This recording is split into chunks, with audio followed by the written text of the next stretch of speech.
Mandiaye Diallo, vite fait, et puis on continue. Vite fait. waaw asalaamaaleykum. man ak man tubaab soriwul wolof lay la.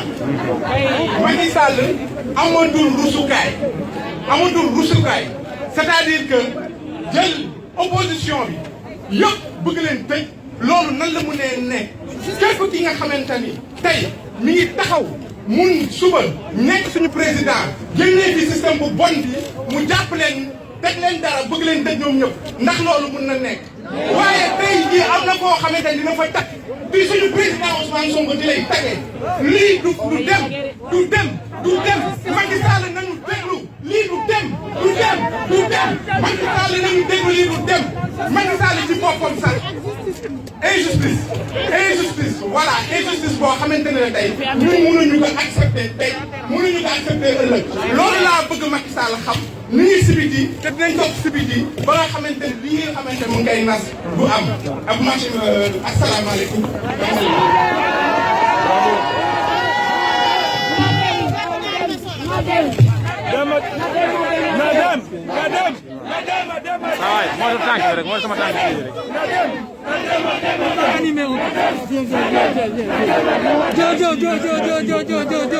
Attention les gars et votre pied de mon appareil là. Ça va, taxawal ne rek dégg nga. Ça va. Moo de ñu maa ngi yoon bi kanam bi. Reculez leen.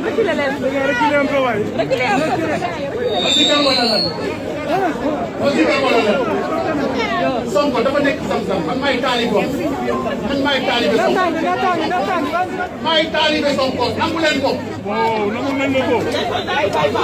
maay taalibe Sonko président Sonko maay taalibe am te sam-sam la ku neexul doo ci reetaan. moo tax ma gis dañ ko di reetaan doo ñu ko gis jëm su reetaan. moo nañu ko Sénégal jóg leen. suñu société yëngatu na. suñu société yëngatu na. ñun dañu am fayda dañu respecté suñu Sénégal. suñu société yëngatu na. suñu société yëngatu na. ñun dañu am fayda dañu respecté suñu Sénégal. te àdduna kooku naa la te tuuti naa jox sa morom naa. Macky bay ñu Macky doy na Macky day na bay ñu suñu Sénégal. suñu société yëngatu na. suñu société yëngatu na. ñun dañu am fayda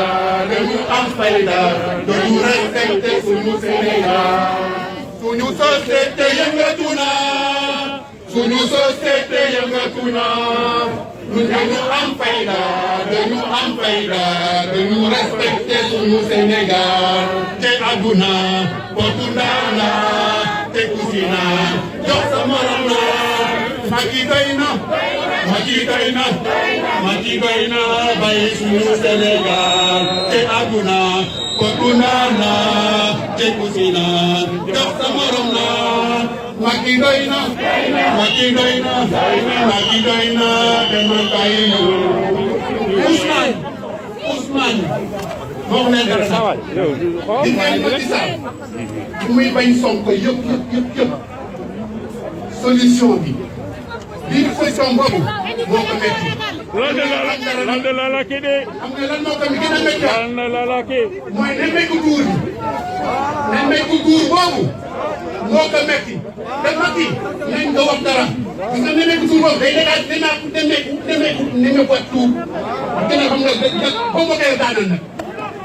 te patriote yi bari nañ tey génne waat seen xaalis defaat boo xam ne lu ëpp nemmeeku tuur boobu. na nga xam parce que loolu moo koy digal mu mag ak ministre de l'intérieur boobu nag man j'interpelle tey ngeen déglu ma de j'interpelle déet xaaral wax leen. On va dégager Macky Sall. Mais j'interpelle les traîtres de la Casamance. Les traîtres de la Casamance mooy ñan mooy dirigeants yi nekk foofu ñoo xam ne Macky Sall woo na leen ba Dakar Ils ne seront jamais dans l'histoire du Sénégal.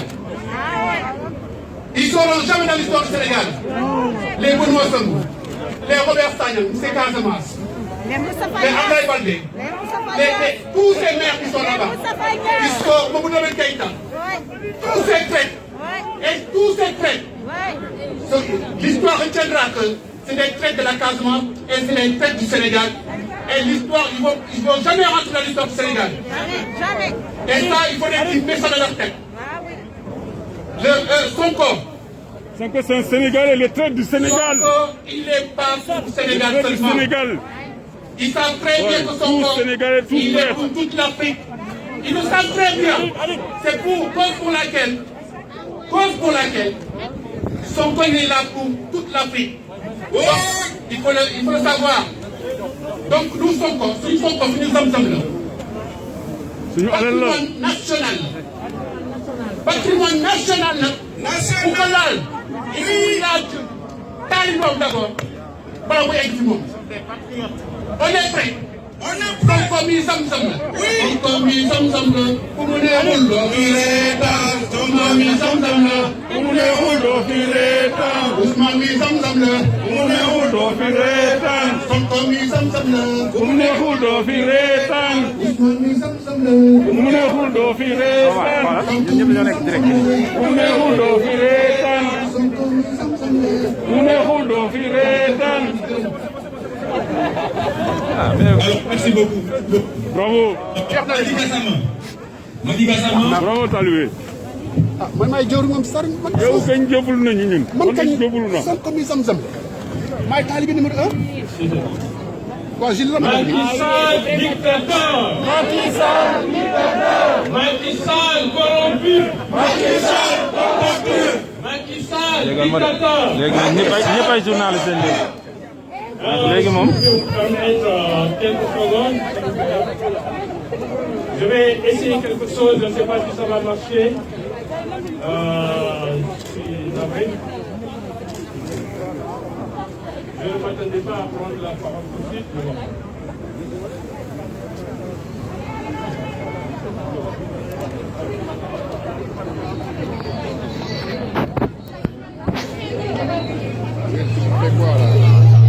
Ce sont les aléas du direct. Hein. Écoutez, je voudrais faire quelque chose de dommage. mais ñeneen ñi ne la jël part wax leen ñu préparer li ñuy war a def.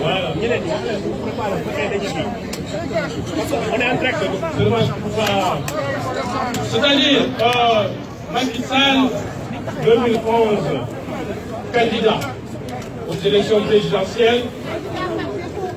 Alors, par défaut, madame, et a raconté beaucoup de choses, a menti aux Sénégalais jusqu'à ce qu'il a accédé au pouvoir. Et ce Macky Sall qu'on avait piqué lorsque il pleurait dans les rues de Dakar parce qu'il croyait qu'Abdoulaye Wade allait le mettre en prison. Il avait obtenu le soutien de tous les Sénégalais. Alors, on pensait que Macky Sall qui est né après les indépendances, ce Macky Sall allait consolider les acquis démocratiques de notre pays, que ses prédécesseurs ont fait ce qu'ils peuvent, mais malheureusement, ce Macky Sall est en train de nous faire retourner dans un monde, comme pour appeler le désert démocratique. Et ça, on ne peut pas accepter.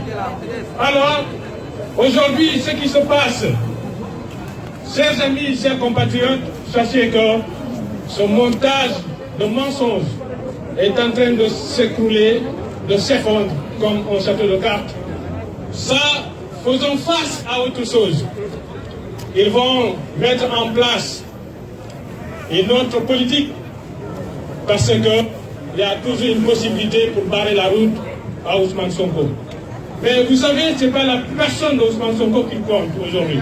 Mais si nous tous, nous sommes là, à commencer moi-même personnellement, si j'ai accepté de soutenir sa candidature, c'est parce que j'ai vu en lui un homme intègre, Parce que depuis plus de 12 ans, un inspecteur des impôts et domaines au Sénégal, en Afrique, aujourd'hui, qui, en opposant numéro 1 de Macky Sall, s'il avait dilapidé nos ressources, sachez qu'aujourd'hui, il est en prison. Donc, ce Ousmane Sonko, 12 ans inspecteur des impôts et domaines, 15 ans, a vraiment été 15 ans. un fonctionnaire. 15 ans. Donc voilà, camarades, aujourd'hui, ça c'est une première étape que je vous dis. Nous connaissons tous la France. Nous savons les endroits où on peut cibler pour servir l'image de ce monsieur qui est déjà une personne qui ne nous intéresse même pas aujourd'hui parce qu'il est au crépuscule de son pouvoir. Mais une première étape pour pouvoir organiser prochainement une grande marche pour tous les Sénégalais qui sont en France. Et cette marche-là, je vous assure, on peut la réussir et on peut la faire dans la symbiose afin que Macky Sall puisse vraiment quitter le palais dans de bonnes conditions s'il le souhaite. Mais s'il ne veut pas quitter le palais dans de bonnes conditions, il le quittera par la force. Je vous remercie. Merci beaucoup, merci beaucoup. On va passer la parole à Albouri. Nous disons non. Nous disons non, président Macky Sall. Il est temps de respecter ses Les gars, ils sont les alliés directs. Il est temps de nous respecter. asalaamaaleykum mbokk Sénégal maa ngi remercié ñëpp may wax ci kàllaama micro bi dafa mel ni voilà damay wax ci kàllaama wolof pour que ñëpp ñu léegi bon maa ngi tudd Albouri Ndiaye di président nouvelle vision pour le Sénégal li tax ma ñëw fi tey mooy Sénégal moo woote démocratie moo woote jeunesse bi moo woote mais surtout Afrique moo woote parce que li xaw ni actuellement dafa nekk lu grave grave boo xamante ni xam nga jóge nañ ci Karim Wade ñëw ci Khalifa Sall jóge ci Khalifa Sall ñëw ci bu jógee ci Ousmane Sonko ci ñun ñii ñëpp ku si nekk ñu def parce que actuellement Sénégal depuis des années li fa am mooy état dictatorial état policier bu am Sénégal opposants yi dañ leen di topp LG yi di leen suivre fu ñu dem ñu leen di jéem a taxal di leen jéem a policier donc lii nii man pour man Macky Sall dafa soxla benn combat boo xamante ni dina ëpp ay loxoom très rapidement et parce que Ousmane Sonko dafa am il a un grand mérite Ousmane Sonko parce que dafa yee patriotisme bi nekkoon ci xolu sénégalais yi di nelaw ak ci xelu sénégalais yi ak ci xelu jeunesse bi patriotisme moom boobu la Ousmane Sonko yee moo ko indil problème yii mu jànkonteel dëkk nii parce que bu toogoon di profiter système bi di yor alalam kenn du ko topp kenn du ko lay dara mais tey jii je pense que ce combat là c'est au-delà d'Ousmane Sonko c'est un combat contre l'injustice c'est un combat pour l'état de droit c'est un combat pour la démocratie parce que démocratie moo ñuy may ñun ñëpp ñu mën di weccante xalaat donte bokkuñu luñ gëm bokkuñu luñ yaakaar bokkuñu diine bokkuñu waaso bokkuñu culture te gis nga man fa lay jeexalee boo gisee ma teew fi tey c'est pour tout simplement appeler aussi les autres leaders de l'opposition les autres sénégalais affaire bi nekkul affaire de parparloo nekkul affaire de tarixa nekkul affaire diine nekkul affaire ethnie affaire sénégalais yëpp la affaire Afrique yëpp la te combat bi pour man Macky Sall ñu soogee yàq client boo xamante ni du xam fan la ko yàqalee quoi du xam fan la ko yàqalee et puis lu mu laaj dinañ def dëgg la jàmm moo ñu gënal ci réew mi ñun ñëpp jàmm ñu ñaan Sénégal ak Afrique ndax jàmm ci lépp xaj wante Sénégal nekkul réewu ragal Sénégal ay jàmbaar ñoo fa tëdd ay jàmbaar yu jigéen ak ay jàmbaar yu góor te xam nañu ko xeex ba mu jeex tàkk en tout cas amul dellu ginnaaw amul seral comme on dit et puis nañu dem ba jeex quoi inch'Allah rabbi yàlla baax na. Merci beaucoup. Donc on va donner la parole aussi à Abdoulaye Gueye qui représente la République des valeurs. Donc Abdoulaye Gueye. Assalamu alaikum. Les patriotes qui sont là. Ça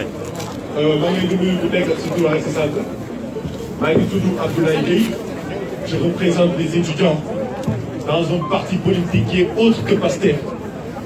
On est là parce que l'heure est grave. On est là parce que notre démocratie est menacée.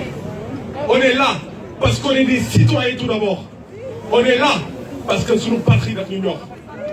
Macky Sall, nous sommes des pays qui nous ont baillé. Nous demandons Macky Sall que c'est les présidents africains qui nous ont baillé.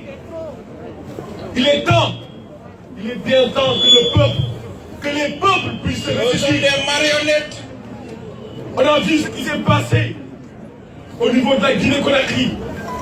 On a vu ce qui s'est passé au Côte d'Ivoire. Et voilà ce qui est en train de se ramper au Sénégal. Tout est similaire. Donc il est temps que nous disions une responsabilité. On n'a pas signé un contrat comme quoi que Macky Sall moo ñu moom. Macky Sall dañ ko dégg réew mi. Mais Macky Sall bu ñu yàpp bu ñu foto. Dañu naan Sénégal c'est un pays démocratique mais c'est faux. Lui-même il a démenti. Macky Sall daf ko wane. Discours 31 décembre 2020. Macky Sall toog na pale. ñu laaj ko ci rapport IGE yi. lu mu ko wax mu ne procureur kan mooy topp ñu ne ko procureur. mu ne procureur buy topp kan lay woo. mu ne ko ministre de la justice. mu ne ministre de la justice buy topp kan lay woo. mu ne ko président de la république. mu ne président de la république man maay dogal ku ñuy topp ak ku ñu dul topp. où est la justice dans tout ça. donc léegi su ñu ñëwee ci kaw Sonko du Sonko parce que Sonko est un projet. Sonko transcende la personne de Ousmane Sonko. Sonko c'est un avenir. Actuellement, on ne laisse pas passer. On ne laisserait jamais passer. Et on ne va jamais céder. Et il est temps, comme l'a dit un vaillant guerrier de l'Afrique, Thomas Sankara. Quand l'espoir ne vient pas devant, il s'agit maintenant de venir pour trouver cela. Et l'esclave qui ne lutte pas pour sa liberté ne mérite pas que l'on s'appuie sur son sort. Et vive le Sénégal, et vive l'Afrique. Merci. Donc on va passer à la parole à Semedo. Semedo qui va nous parler.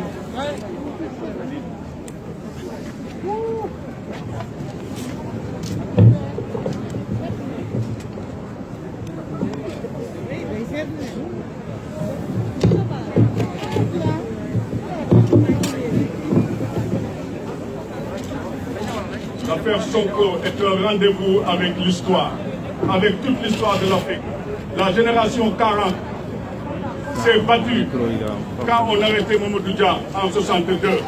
Il y a eu des morts, à Dakar, des milliers de morts, des milliers de manifestations et des morts également.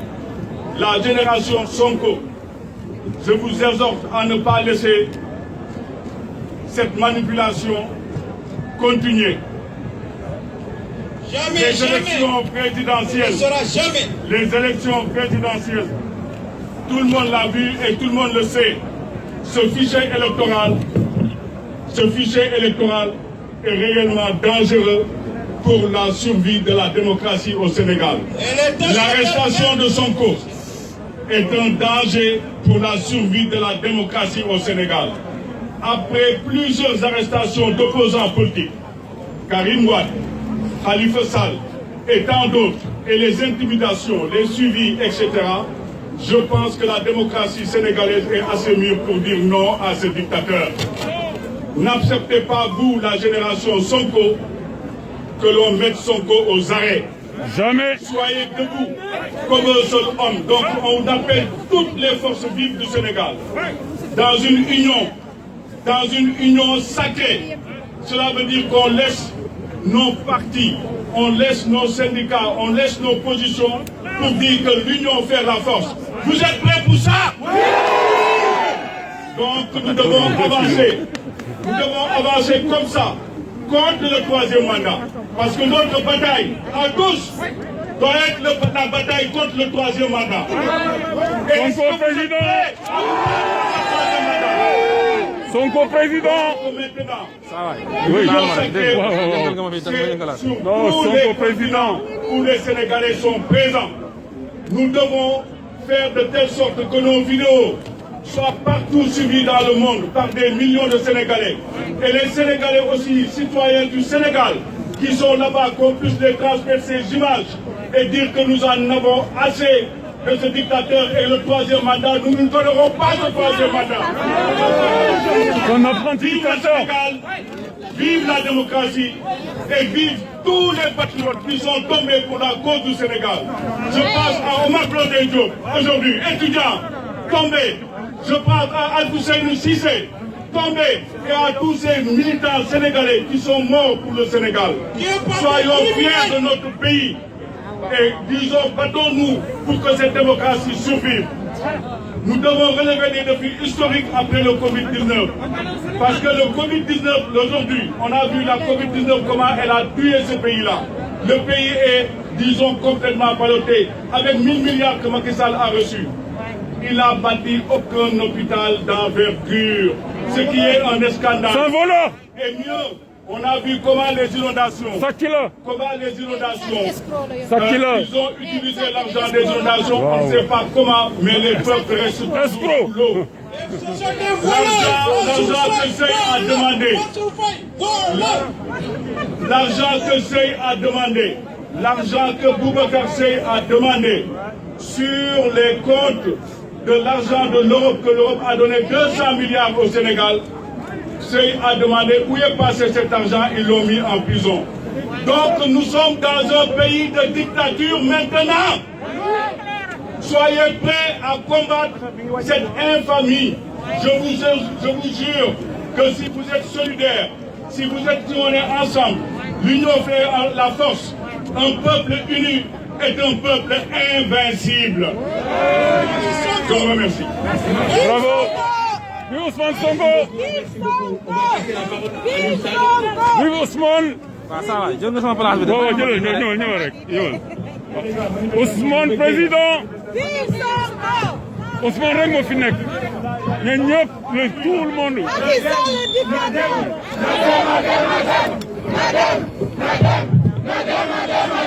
soxna si xoolal sama biir boo ko laalee da ngay yëngal sama direct bi yëpp. boo ko laalee rek damay def direct si tànk bi dafa jege direct plus Sénégal. waaw baal ma dégg non day def direct. Sénégal gis affaire yi.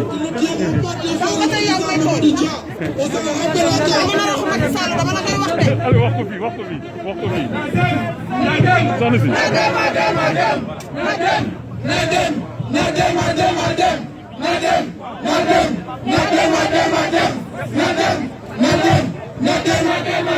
Merci beaucoup. Alors, salaamaaleykum sama gars yi. D'abord di remercier ñëpp ci seen présence.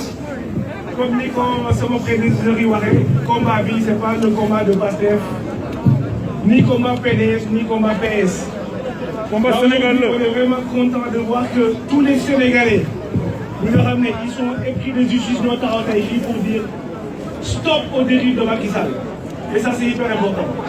Il faudra surtout penser que combat bi combat ou justice là, parce que qui nous conseille que xamul justice. Non, c'est pas un combat de justice. On s'en fout de la justice. Et il faut que le combat se mette dans la rue. Oui, quelle justice? D'abord lancer un message à un complot. Ça va. Oui. yaa ngi sama camp dañu leen bàyyi. Parce que ñun dama xam ne pour direct dañuy gis sa téléphone nii. mais xoolal nekkal professionnel. mais xoolal yaa may apprendre le xoolal comme tu veux mais ne viens pas devant mon écran. C'est logique. Non, c'est logique. Non mais non, yow depuis tout à l'heure. Ok, très bien. Donc évite en tout cas mon champ. Il faut qu'on arrête de parler. Il y a trop de discours et le problème c'est qu'on a affaire à des sourds. Ces gens-là, ils n'entendent pas, c'est des 100 fois libre. Donc il faut que le moment se mène dans la rue. Quoi que ça va plus nous coûter, il faut qu'on la mène jusqu'au bout. Le troisième message, on est dans un pays particulier. Boo xam ne dafa am ay autorités religieuses, militaires, civiles. Je profite pour lancer benn message bu solennel. lu Pape Alé di wax ku àttewul di nga ku àttuwul plutôt di nga àtte. Il faut que ces gens-là que chacun prenne ses responsabilités parce que on est à un moment boo xam ne ñun dañu nekk dos au mur et duñu reculer loolu j'espère que Macky Sall ak ñu mu àndal ñu may déglu. Il faut absolument que demain que les gens viennent pas nous dire que ouais France Sénégal benn bopp la xaw ma ne des trucs comme ça il faut que ça cesse. Le combat que Macky Sall sache que la mobilisation on va continuer à se mobiliser. Comme le combat, on va au-delà de la personne d'Ousmane Sonko, on se mobilisera jusqu'à ce que les droits yi nga xam ne moom la Sénégalais yi am que ça puisse être respecté.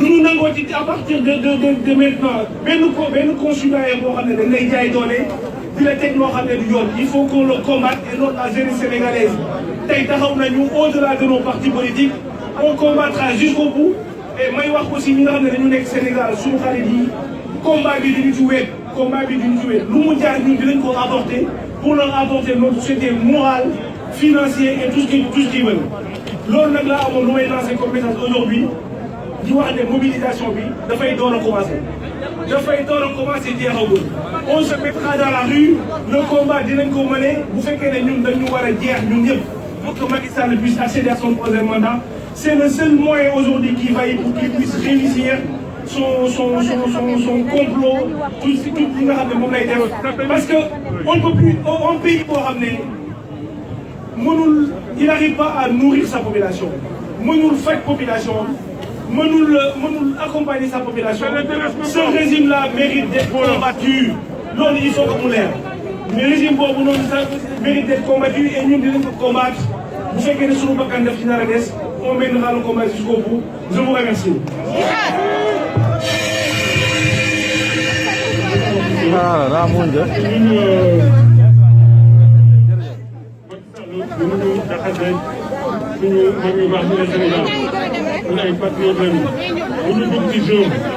Je vois que c'est une loi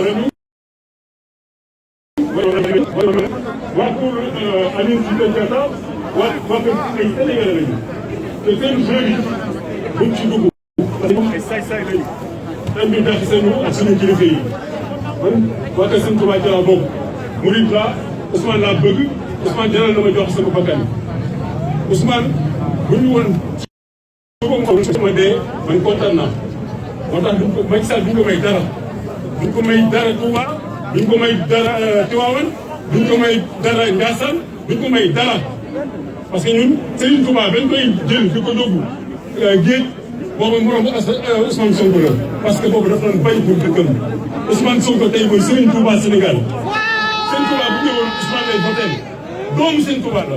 Serigne Touba Mamadou Dia aussi mooy ay Cheikh Anta Diop Ousmane mooy Cheikh Anta Diop Ousmane mooy nu mu tuddee Alioune Blondin Diop Ousmane tey mooy Sénégal Ousmane tey mooy Sénégal Ousmane rek a fa nekk keneen ñëw fa ku ñu leen wax ni daf fa nekk rek dañu leen di naax.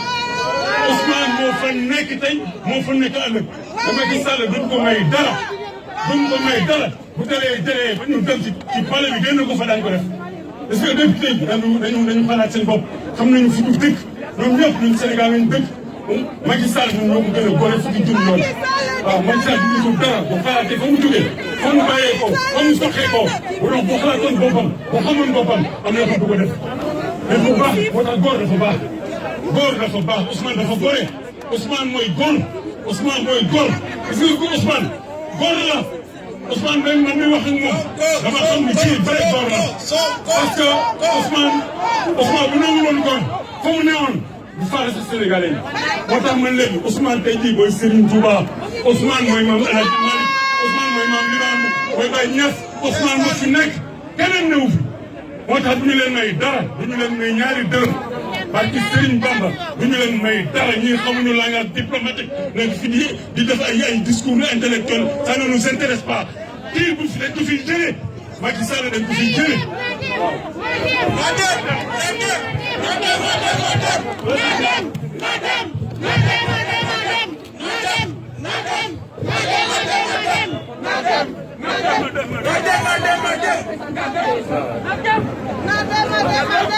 Bonsoir les Sénégalais.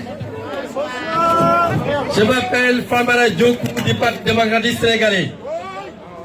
J'ai été accordé la parole par l'aval de notre coordinateur Maïssa Touré, ici présent. Mes chers frères, chers Sénégalais, chers citoyens du monde, on est là aujourd'hui pour combattre l'injustice, défendre la démocratie, les libertés individuelles et collectives. Macky Sall, c'est un régime dictatorial. Nous sommes là également pour défendre le président Sonko, qui a été victime par un complot du régime dictatorial totalitaire du régime de Macky Sall. Mes chers frères sénégalais, je vous exhorte, je demande à tous les Sénégalais épris de paix et de justice de brandir leurs artères en mettant leurs biceps en valeur afin de pouvoir s'investir dans le feu de l'action. Parce que nous avons si bien écouté les deux parties, comme le dit Montaigne. L'écoute est associée au goût d'apprendre et la volonté du savoir. Nous avons bien écouté la partie de Sonko et de l'accusatrice. C'est un complot fabriqué de toutes pièces. Essayons de maintenir ce combat parce que Macky Sall est dans sa logique de réduire l'opposition dans sa plus simple expression. Ça ne passera pas! Et ça ne passera pas! Essayons de continuer de maintenir ce combat jusqu'à l'extinction du soleil. Vive le Sénégal! Vive le Sénégal et merci les compatriotes sénégalais.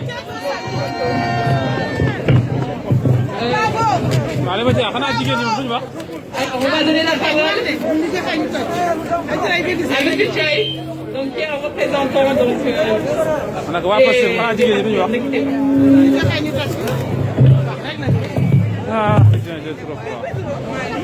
salaamaaleykum wa rahmatulah. mbokk yi ñu ngi leen di nuyu. jàpp naa ne kenn ku ne ci ñun balaa muy jógee këram di ñëw xam na li ko fi indi. kon c'est pas la peine ñu leen di rappeler ne lii ku ne ci ñun devoir la ci moom mu war koo defal boppam waaye mu war koo defal ay sëtëm.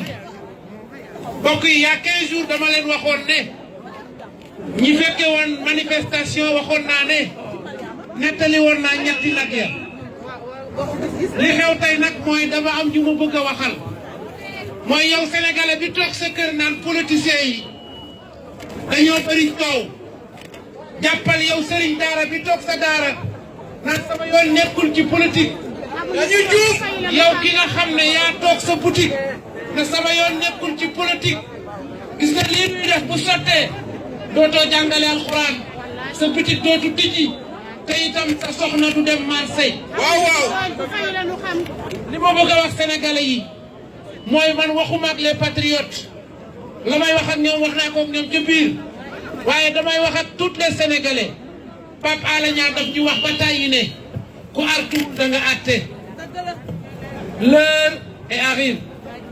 kon ñun dañ nañu woon ku artuwul da nga àtte ñuy seetaan ba tey li doon raam nekk na ci biir ñag bi ba am fi kër suñ ko bàyyee mu génn nag danañu yàq li nu am man ko lànk beneen bi dama bëgg a wax ne ñun ñëpp nañu yor jikkoy soccet lu tax soccet bañ na ko da ngay jëlu dafa jatu fanaanal te ki ñu amal affaire mbëtt la te mbëtt bu mattee du baax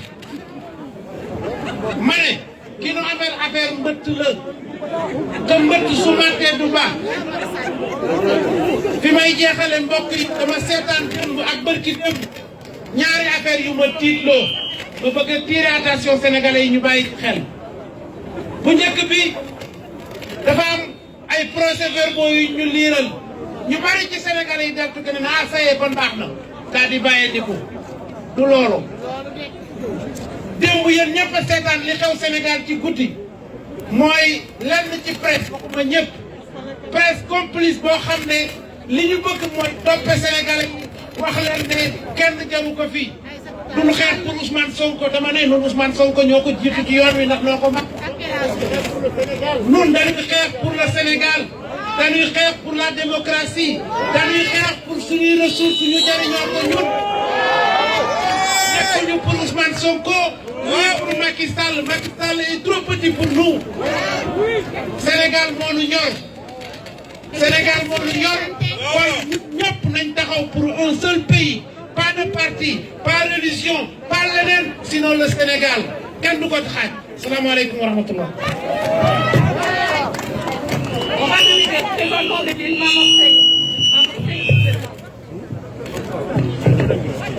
salaamaaleykum maa ngi leen di ziar yéen ñëpp di leen remercier ci sedd bi ngeen bravé pour ñëw fii pour fësal seen naqar ñun ñëpp xam nañ ne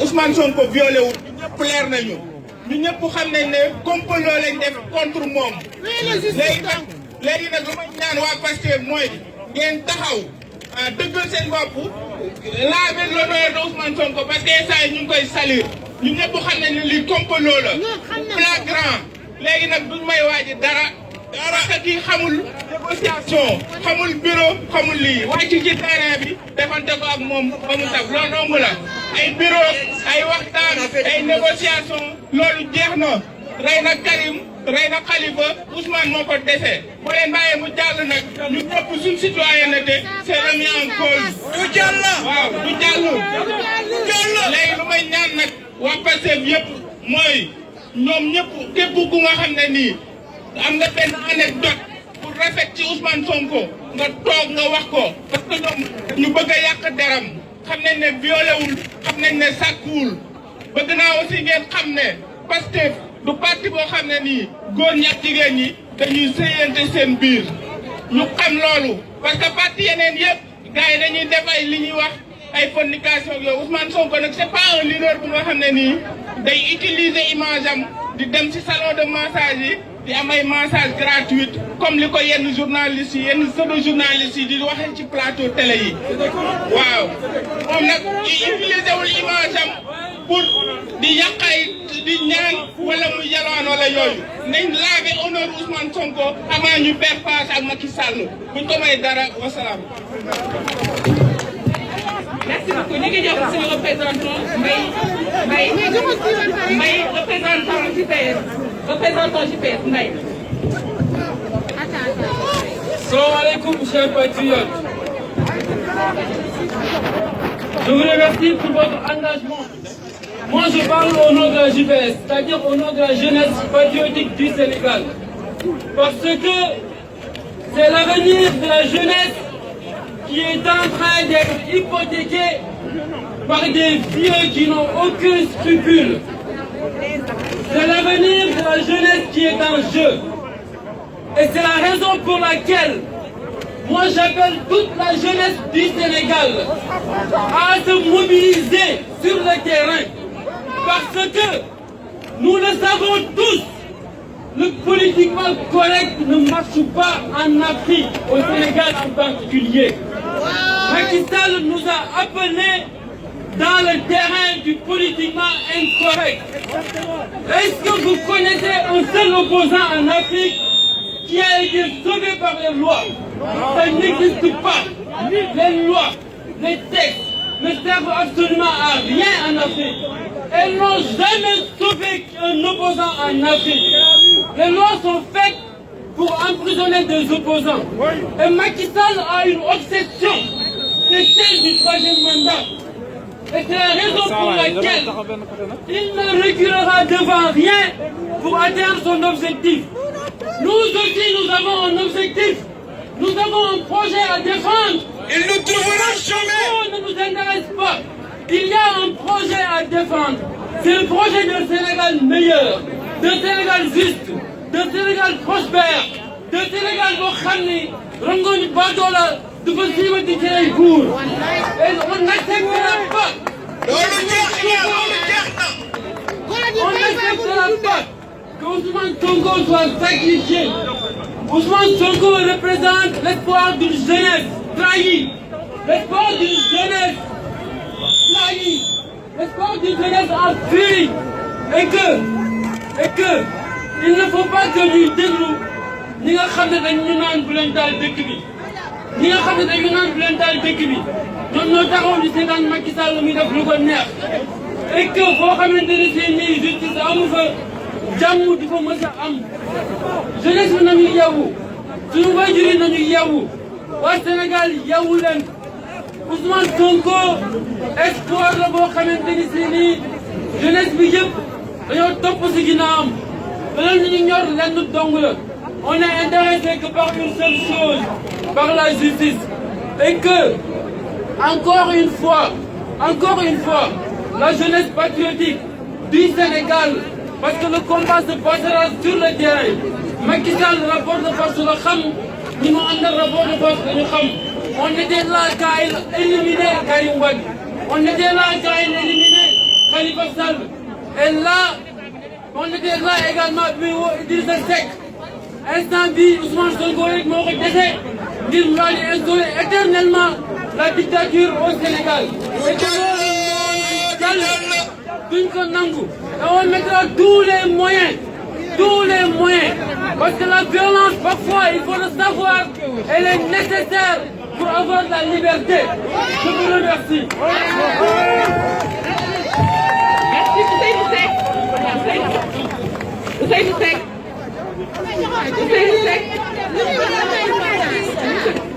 Ousseynou Seck.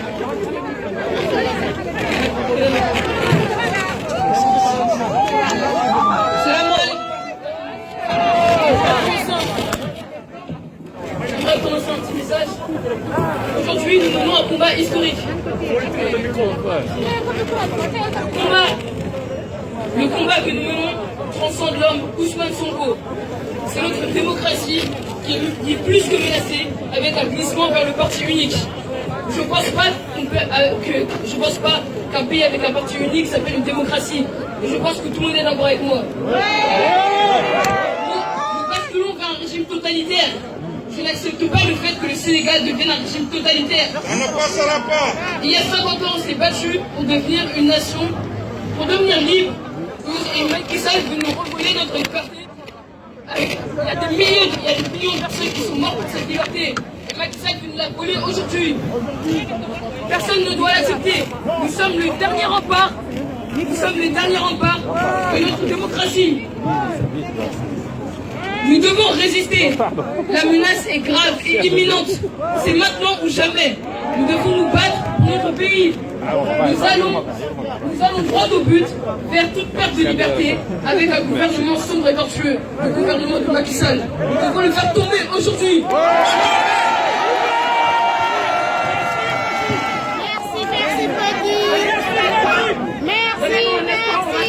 On va changer de micro. Donnez-nous un instant pour changer de micro. Bon, les gars de Pastef là, on va partager ce qui sont au froid pour vous. Toute cette génération de dictateurs que la France a choisi pour vous, pour ses propres intérêts.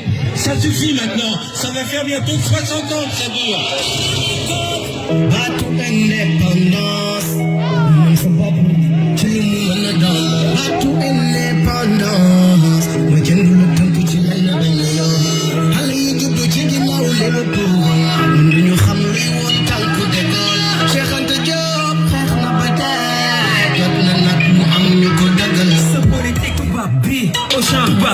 Marionnette tout bas, photographe tout bas, lycée africain toujours dépendant. La France n'a jamais donné à ses colonies l'autorité d'être indépendant.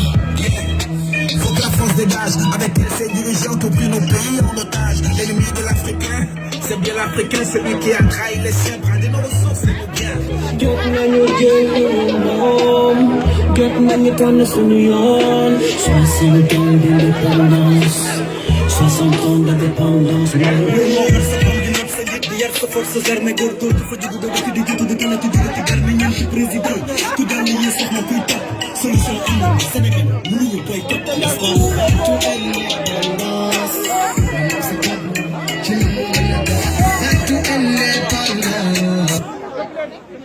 Oui, nous voulons être libres. Nous voulons être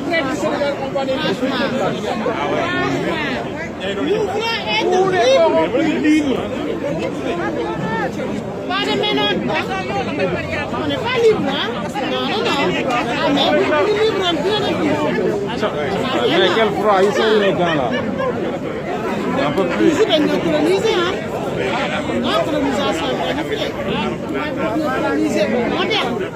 waaw asalaamaaleykum mbokk yi ñuy seetaan fële ci Sénégal IK News mi ngi fii en direct di leen faire vivre cette manifestation depuis la place Trocadéro li leen di wax nag mooy ngeen partagé gars yi sedd fii mooy 5 degré yéen ak seen salon yoo xamoo fu ngeen nekk mais au moins partagé leen pour permettre ñi nga xam ne nii ils sont loin de vivre cette actualité ici à Paris.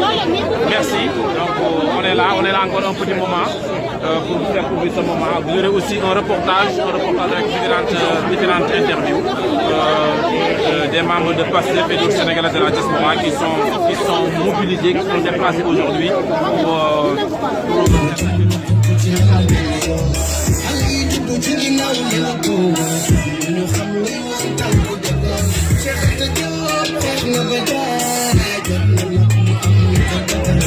We don't need no more, we need to stand up. When you run your talk, you have to stand up.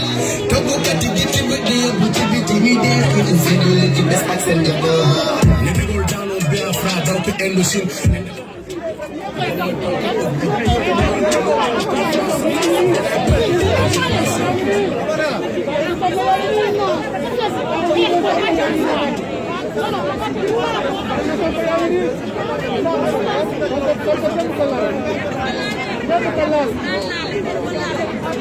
Ana Mor.